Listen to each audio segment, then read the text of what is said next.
Everyone, अस्सलाम वालेकुम। क्या हाल है आप सबके? मैं उम्मीद करती हूँ आप सब ठीक होंगे, खुश होंगे और बहुत बहुत मज़े में होंगे। वेलकम बैक टू ज़ुमा की दुनिया, welcome back to my new vlog.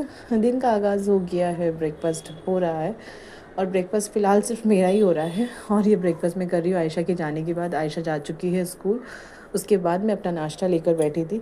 अक्सर जब भी कभी सुबह उठने के लिए देर हो जाती है ना, मतलब मैं नमाज़ वगैरह पढ़कर सो जाती हूँ और फिर जब उठती हूँ, जब बच्चे जाते हैं ना स्कूल, उससे थोड़ा टाइम पहले मुझे लंच वगैरह बनाना होता है। मतलब अपने हिसाब से उठ जाती हूँ, कभी 10 o'clock के आसपास या कभी 9 बजे या कभी उससे भी ज़्यादा लेट हो जाती है, समटाइम्स 11 भी बज जाते हैं।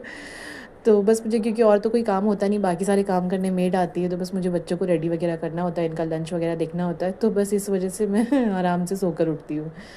तो बस इस वजह से जब कभी देर हो जाती है तो मैं आयशा को भेजने के बाद में अपना ब्रेकफ़ास्ट करती हूँ, तो बस ताकि मैं इत्मीनान से सुकून से कर सकूँ, क्योंकि मुझे ऐसा होता है कि मैं ब्रेकफ़ास्ट भागम भागी में ना करूँ, आराम से अपना ब्रेकफ़ास्ट इंजॉय करूँ, मतलब मैं। तो बस मैं यहाँ पर मैंने ना अपने लिए बनाई थी, ऑमलेट बनाई थी मैंने, और चीज़ क्रश करके मैंने उसको डाला था, और ना ब्रेड मैंने टोस्ट कर ली थी। उसके बाद में मोहम्मद की बारी आ जाती है, आयशा चली जाती है, तो थोड़े टाइम बाद मैं अपने काम वाम निपटा लेती हूँ। नाश्ता वगैरह करने के बाद में फिर मोहम्मद को छोड़ने चले जाते हैं हम लोग। उसका लंच वगैरह रेडी किया और बस फिर हम लोग निकल पड़े मोहम्मद को स्कूल ले जाने के लिए।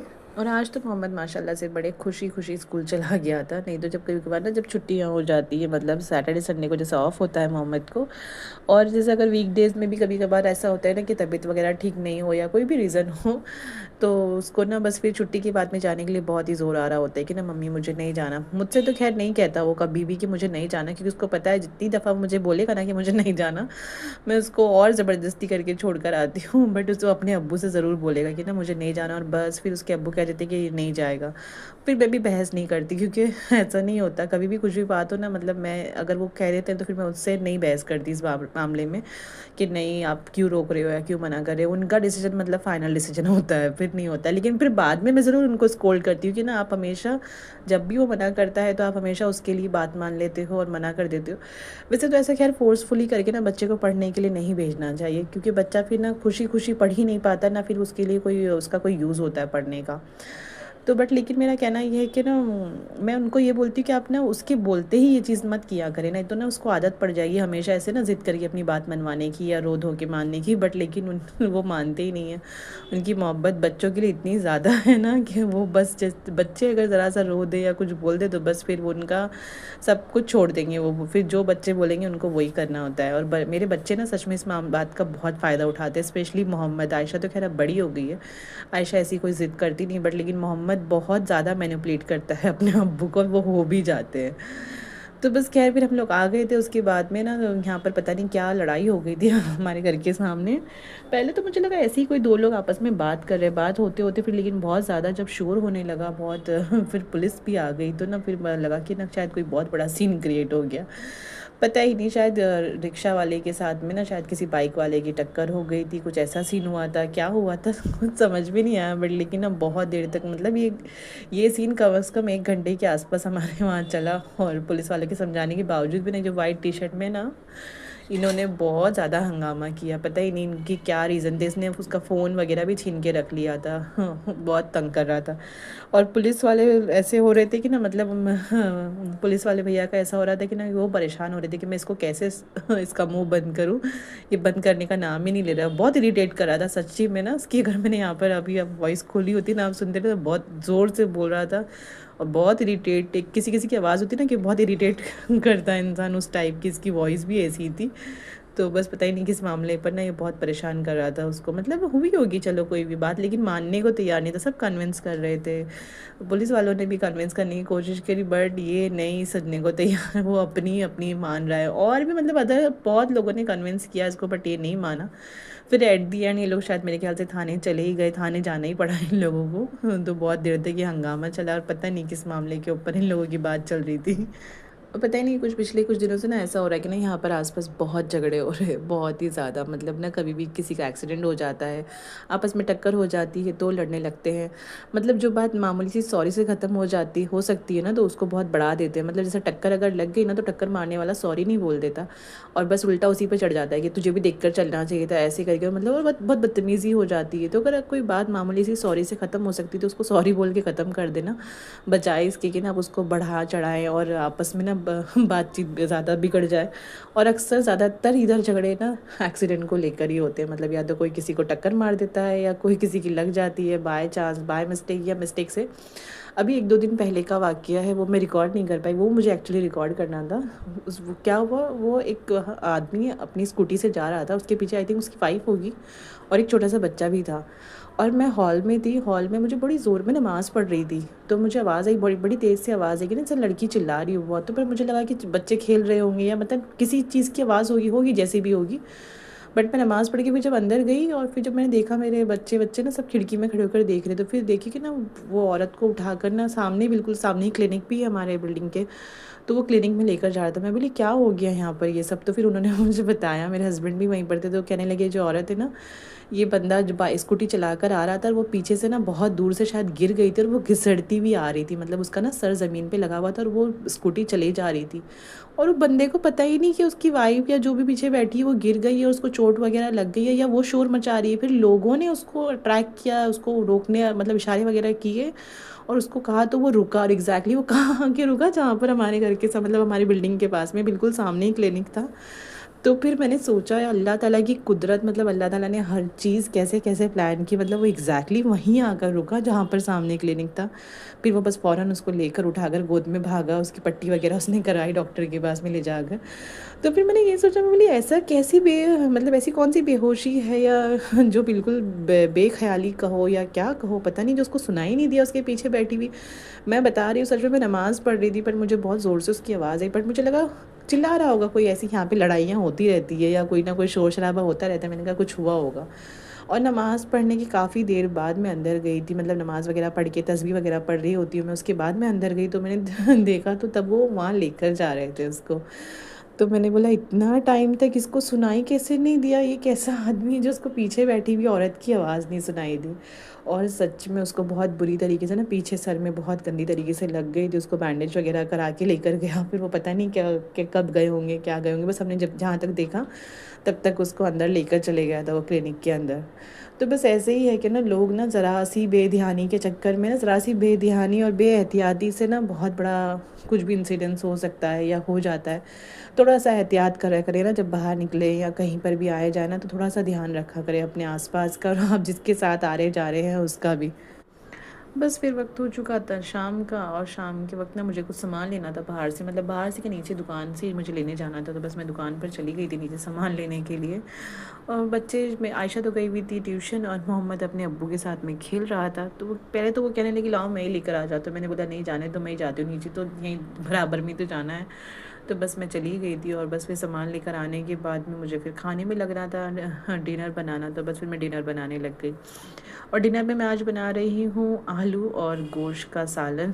तो बस यहाँ पर मैंने सोचा चलो आप लोगों से उसकी क्विक सी रेसिपी शेयर की जाए। मैंने पहले भी बनाया है लेकिन मैंने सोचा अपने नए सब्सक्राइबर के लिए मैं फिर से इस रेसिपी को बनाऊँ। तो बस यहाँ पर देखिए आलू गोश्त बनाने के लिए ना मैंने यहाँ पर एक पैन में ऑयल लिया, एक पैन कह रही हूँ एक कुकर में मैंने 3-4 बड़े चम्मच तेल लिया है। उसमें मैंने ज़ीरा, लौंग, दालचीनी और तेज़पत्ता पहले डाला और फिर मैंने ना इसके अंदर मतलब यहाँ पर ना 1 केजी मटन का बना रही हूँ, तो यहाँ पर मैंने 2 बड़े साइज़ की प्याज को चॉप कर लिया था और वो मैंने तेल के अंदर डाल दी और उसको ना हम लोग थोड़ा सा हल्का गुलाबी होने तक फ्राई करेंगे और फिर हम लोग इसके अंदर ना गोश्त डालेंगे। और यहाँ पर क्या हुआ था ना, आज मैं ना ये रेसिपी मैं शॉर्ट के लिए भी शूट कर रही थी और व्लॉग के लिए भी कर रही थी, तो मुझे बहुत मुश्किल हुई, इसलिए ना मैंने रेसिपी स्टार्ट भी नहीं कर, मतलब मुझे लगा मैंने स्टार्ट कर दी बट लेकिन वो स्टार्ट नहीं हुई थी और मैं शॉर्ट वाली शूट कर रही थी, तो मैं 2 फ़ोन का इस्तेमाल कर रही थी। तो फिर बाद में मैंने चेक किया कि ना तो ऑन ही नहीं थी, तो फिर मैंने ऑन किया उसको तो इसलिए आज थोड़ी सी गड़बड़ भी होती रही बीच बीच में, बट लेकिन फिर मैंने ट्राई किया कि ना मुझे ये चीज़ करनी चाहिए क्योंकि मैंने अभी तक ना कोई भी शॉर्ट में रेसिपी नहीं डाली, बट मैं कोशिश कर रही हूँ कि ना मैं थोड़े छोटे छोटे मिनी व्लॉग भी बनाया करूँ और ना शॉर्ट में रेसिपीज़ भी डाला करूँ। तो इस वजह से मुझे आज थोड़ी सी मशक्क़त उठानी पड़ी, मतलब शूट करने के लिए। तो बस यहाँ पे देखिए मैंने मटन डाल दिया, हमारी प्याज हल्की सी गुलाबी हो गई थी और उसके बाद मैंने इसके अंदर मटन डाल दिया और मटन डालने के बाद इसके अंदर हम लोग थोड़ा सा नमक डालेंगे, मतलब टेस्ट के अकॉर्डिंग डाल लें आप। यहाँ पर मैंने 1 चम्मच नमक डाला है और इसके अंदर हम हल्दी भी डालेंगे। हल्दी भी यहाँ पर मतलब मैं जितनी टोटल पूरी डालती हूँ ना, उसमें से आधी मैं यहाँ पर डाल देती हूँ जब मैं मटन डालती हूँ, और आधी मैं डालती हूँ जब मैं मसाले वगैरह डालूँ ना तब। तो यहाँ पर मैंने एक टीस्पून के करीब या एक हाफ़ टेबल स्पून के करीब मैंने इसमें यहाँ पर हल्दी डाल दी है। अब इसको हम लोग गोश्त को अच्छे से तल लेंगे, इसका पानी सूखने तक। जब इसका पानी सूख जाए और ऑयल सेपरेट हो जाए ना, तब हम इसके अंदर बाकी के मसाले डालेंगे। पहले हम लोग इसको अच्छे से तल लेते हैं। तो बस ये ना आज बहुत ज़्यादा मुश्किल हो रही थी मुझे, और मैं अकेली नहीं लगी हुई थी, मेरे हस्बैंड भी मेरे साथ में थे बेचारे। वो मुझे ऐसे टाइम पर ना बहुत सपोर्ट करते हैं, सीरियसली वो मेरी बहुत हेल्प कराते हैं ऐसी सारी चीज़ों पे ना। मुझे कोई भी ऐसी ज़रूरत होती है ना किसी भी चीज़ को लेकर, तो वो मेरी फ़ौरन हेल्प कराते हैं। तो ना वो बेचारे शूट कर रहे थे।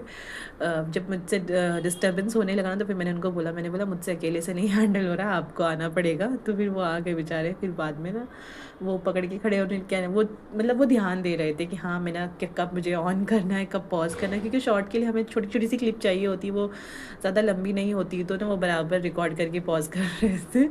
तो इसलिए काफ़ी मेहनत का काम हुआ आज हमारा दोनों का। तो बस देखिए यहाँ पर ना हमारा गोश्त का जो पानी सूख गया था, उसके बाद मैंने यहाँ पर अदरक लहसुन का और टमाटर, ये 2 मीडियम साइज़ के टमाटर है इसके अंदर, और अदरक लहसुन का 2 टेबल स्पून अदरक लहसुन का पेस्ट है, और इसको मिक्स करके मैंने पीस लिया था। मतलब मैंने तो इकट्ठा पेस्ट बनाया था। मैं आपको क्वांटिटी के हिसाब से ऐसे बता रही हूँ। 2 टमाटर हैं और 2 टेबल स्पून अदरक लहसुन का पेस्ट है।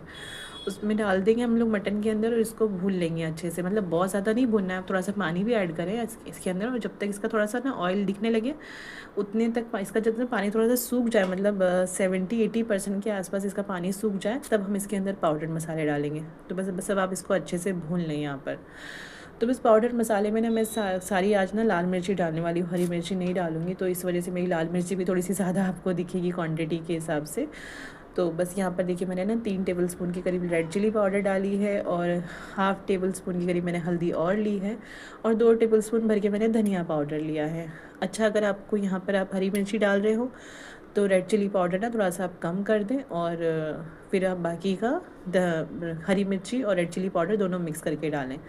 बस अभी जो पाउडर मसाले हमने डाले हैं, इसको अच्छे से ना मिक्स कर लें। फिर थोड़ा सा इसके अंदर पानी डालें और इसको भून लें अब अच्छे से ना। अब जब आपने मसाला डाल दिया ना सारा, आपको भूनना है। देखिए मैं ये तो बना रही हूँ, मैं तो ये मटन में बना रही हूँ। मटन मतलब मैं ना बकरे के गोश्त का बना रही हूँ ये। तो अगर आप ये बीफ वगैरह में बना रहे हैं ना, तो आप ना इस पॉइंट पर इसको सीटी दे दें, सारा मसाले वगैरह डाल कर ना 1-2 सीटी दे दें। फिर बाकी की ना, क्योंकि बीफ जो है थोड़ी टाइम से गलता है, तो अगर आप इस पॉइंट पर आकर सीटी दे देते ना, तो 2-3 सीटी आप अभी दे दें, फिर 1-2 सीटी आप जब आप आलू डालें तब दे दें। तो दोनों तरीके से ना गोश्त आसानी से गल जाएगा। नहीं तो क्योंकि अगर आप डायरेक्ट आलू के साथ में सीटी लगाएंगे ना बीफ को, तो आलू तो बहुत जल्दी गल जाते हैं, बट ना गोश्त बहुत देर से गलता है वो वाला। तो लेकिन बकरे का तो खैर जब तक आलू गलेंगे उसी पॉइंट में, मतलब उसी के साथ में बकरे का गल जाता है, उसको ज़्यादा टाइम नहीं लगता। तो बस आप ना इसी चीज़ का ख्याल रखें, जब भी अगर कभी आप बीफ के साथ बनाएं तो आप बीफ को ना जब पहले आप मसाला भूनें ना, तो उस पॉइंट पर भी आप 1-2 सीटी लगा दें, और बाकी की ना आप जब आलू डालें तब सीटी लगा दें। तो इस तरीके से ना आपके आलू बहुत ज़्यादा गलेंगे नहीं, और आपका गोश्त भी गल जाएगा। बस अब यहाँ पर ना सारी चीज़ें, सारे मसाले मिक्स हो चुके हैं। अब इसको ना एक बार चेक कर लें आप यहाँ पर ना कि नमक मिर्च वगैरह ठीक है क्या नहीं। अगर आपको कुछ कम ज़्यादा लगता है तो आप इसके अंदर और ऐड कर दें, और फिर उसको मसाले को भून लें। अब मसाला भूनना बहुत ज़रूरी है, बहुत अच्छे से मसाला भूनना चाहिए। मैं हर दफ़ा कहती हूँ कि ना मसाला हमेशा धीमी आंच पे भूनें, और अच्छे से भूने के ना मसाला भूनना चाहिए, उसकी स्मेल ख़त्म होनी चाहिए और ऑयल सेपरेट होना चाहिए। तो बस यहाँ पर देखिए मेरा ऑयल वगैरह सेपरेट हो गया था, और मसाला बहुत अच्छे से भुन गया था। तो बस अब इसके अंदर ना जितना आपको पानी, मतलब जितना आपको शोरबा करना है, आप उस हिसाब से आप इसमें पानी डालें, और बस अब इसको सीटी लगा दें। क्योंकि मैंने पहले नहीं लगाई थी, तो इस वजह से अब मैं सीटी लगा दूँगी, तो उसके साथ साथ आलू भी गल जाएंगी और गोश्त भी गल जाएगा। ये सब मिक्स करने के बाद जब पानी डाल देना, उसके बाद अब इसको अच्छे से मिक्स कर ले। और यहाँ पर पानी डालने के बाद भी आप एक दफ़ा ना नमक वगैरह चेक कर ले, क्योंकि पानी डालने के बाद नमक वगैरह जो है ना थोड़ा कम हो जाता है। और अगर मिर्च वगैरह भी अगर आपको यहाँ पर थोड़ी बहुत कम लगे ना, तो आप 1-2 हरी मिर्ची कट करके डाल दें। अगर आपको स्पाइसेस खाने ज़्यादा पसंद है, अच्छी लगती है, तो आप लोग डाल सकते हैं। क्योंकि ऐसा सालन वगैरह ना थोड़ा सा स्पाइसी हो तो ही अच्छा लगता है। मुझे तो एक्चुअली वैसे तो मेरी फैमिली ज़्यादातर स्पाइसी ही खाते हैं खाना ना, मेरे बच्चे भी और हम भी। वरना यूजुअली क्या होता है ना, अक्सर आपने देखा होगा घरों में ना कि लोग स्पाइसी कम खाते हैं, बट लेकिन मेरे बच्चे स्पाइसी खूब अच्छे से शौक़ से खा लिए। मतलब उन लोगों के साथ स्पाइसेस का मसला नहीं है। बस यहाँ पे देखिए पानी डालने के बाद मैंने इसके अंदर थोड़ा सा गरम मसाला भी डाला है, एक हाफ़ टी स्पून के करीब, और थोड़ी सी मैंने इसके अंदर कसूरी मेथी भी डाली है। वो ऑप्शनल है, अगर आप डालना चाहें तो आप डालें, अदरवाइज़ आप स्किप कर दें। बट मुझे ना अच्छी लगती है थोड़ी सी ना, अगर होती ना मेरे पास में कसूरी मेथी वगैरह तो मैं अक्सर सब्ज़ी वगैरह में मैं डाल देती हूँ, या सालन वगैरह में ना मैं थोड़ी बहुत लास्ट में ना एंड में थोड़ा सा डाल देती हूँ। उसकी खुशबू और उसका टेस्ट दोनों ही ना बहुत अच्छा आता है सालन में। तो इस वजह से मैं कभी कभार ना डाल देती हूँ जब होती है तो बस यहाँ पर गरम मसाला ज़रूर डालें आप एंड में ना, तो उसका भी, क्योंकि उसकी खुशबू बहुत अच्छी आती है। मसाला भूनते वक्त कभी भी ना डालें गरम मसाला, क्योंकि वो जो स्पाइसेस की स्मेल होती है ना गरम मसाले की, वो सारी ना जल जाती है मसाले में ना, उसकी फिर वो खुशबू नहीं आती जो एंड में डालने से आती है। तो आप इस बात का ज़रूर ख्याल रखें ना कि आप जब आप इसमें पानी डालें उसके बाद ही आप इसके अंदर गरम मसाला पाउडर डालें। बस अब देखिए फिर उसके बाद मैं इसमें 2-3 सीटी लगा दी, और उसके बाद में देखिए हमारा आलू गोश्त बन के तैयार है। बहुत मज़ेदार बना था, कसम से बहुत टेस्टी बना था। तो आप लोग इस रेसिपी से आलू गोश्त बनाना, आपको मज़ा आ जाएगा, और बताना आप लोग मेरी रेसिपी आपको कैसी लगी। तो बस यही था आज का डिनर, और इसके साथ में मैंने बनाए थे रोटी और चावल। वैसे हमने तो चावल के साथ में बड़े शौक़ से खाया था, क्योंकि हमारे घर में पता है ना आपको, चावल ज़्यादा शौक़ से खाए जाते हैं। तो बस यहाँ पर हमने इसके साथ में चावल और रोटी दोनों बनाई थी, तो मैंने पर हमने चावल ज़्यादा शौक़ से खाए। तो बस यही था आज का व्लॉग। इसी के साथ में ना मैं इस व्लॉग को यहाँ पर करती हूँ एंड, और फिर बस यहाँ पर खाना वगैरह खाकर ना हम आ गए थे नीचे। बच्चे पहले जा चुके थे और बस फिर मेरी बारी थी नीचे जाने की, तो बस मैं नीचे ही जाने लग रही थी।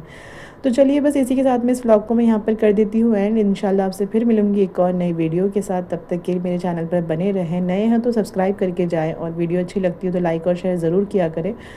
और मुझे कमेंट करके बताया करें आपको मेरी वीडियोस, मेरे व्लॉग कैसे लगते हैं, मेरी रेसिपीज़ कैसी लगती है। इंशाल्लाह आपसे फिर मिलूँगी एक और नई वीडियो के साथ। तब तक के लिए मुझे अपनी दुआओं में याद रखें, अपने आसपास के लोगों का ख्याल रखें, और मेरी वीडियोस को लाइक शेयर ज़रूर किया करें। मिलती हूँ आपसे फिर, तब तक के लिए अल्लाह हाफ़िज़।